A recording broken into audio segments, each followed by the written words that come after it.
Железница го објави планот за редукција на возовите. Планот стартува наредната недела. Се укинуваат возови на релациите Табановце, Велес, Битола и Гевгелија. Патниците велат, одлуката е неоправдана. Може да има. Треба да има повеќе.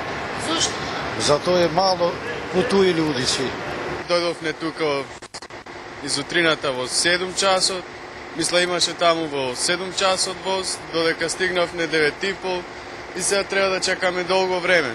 Намалувањето на возовите од железница ја правдаат со обидот да се намалат трошоците на јавното претпријатие што тоне во долгови. 4 линии што сега ги укинува, според анализите се покажале како нерентабилни. Произвеле загуби од 4 милиони евра. Во меѓувреме, раководството на железница се подготвува за новата рунда преговори во Париз, каде ќе лобира кај европските транспортни претпријатија на МЖ да ја упростат дел од долговите.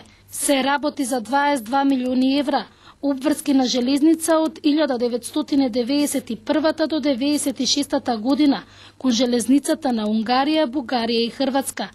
Барањата на МЖ е да се избришат 50% од вкупниот долг. Раководството на МЖ објави дека на сметка на укинатите линии ќе воведе нова релација Скопје-Кичево-Скопје.